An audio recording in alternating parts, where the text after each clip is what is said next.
Çin Komünist rejiminin baskısı ve zulmü altında soykırım mağduru olan Uygurların karşılaştıkları insanlık dışı durumlar her geçen gün daha da dehşet verici bir boyuta ulaşıyor.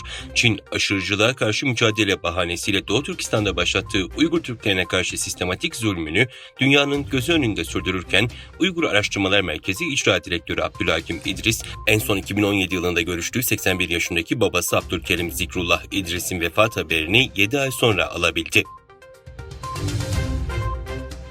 Çıkarcı Çin, Doğu Türkistan'ın Çinileştirilmesine yönelik art niyetli planları kapsamında bu kez sözde üniversiteli öğrenciler Gönüllü Hizmet Ekibi adı altında sayısız Çinli yerleşimcileri Doğu Türkistan'a yerleştirmeye devam ediyor.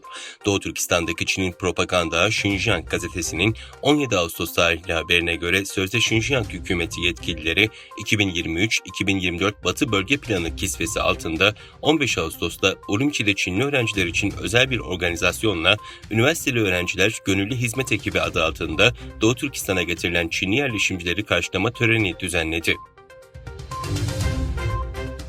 Çin'deki emlak piyasasındaki kriz derinleşirken dev Çin emlak şirketi Evergrande, ABD'de iflas koruma başvurusunda bulundu.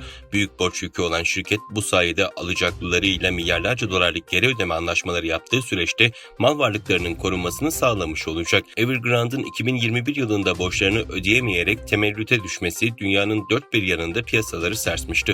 Şirketin hisseleri geçen yıldan bu yana alınıp satılmıyor.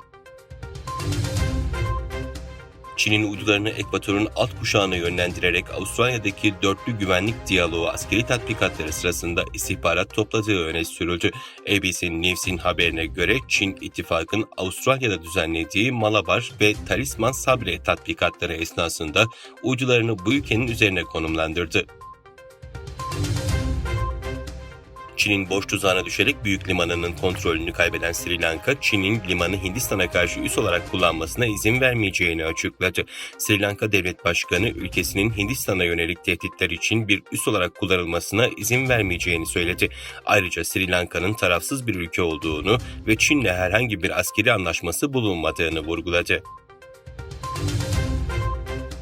Japonya, Rusya ve Çin'in ortak deniz devriyesi ve tatbikatı düzenlediği Japon Denizi ile Doğu Çin Denizi arasında Rus uçaklarının tespit edilmesinin ardından savaş uçaklarını havalandırdığını açıkladı. Öte yandan Rusya Savunma Bakanlığı tarafından yapılan açıklamada Rusya ve Çin donanma gemilerinin Pasifik Okyanusu'nda ortak devreye gezdiğini ve Doğu Çin Denizi'nde deniz tatbikatları düzenlediğini söyledi.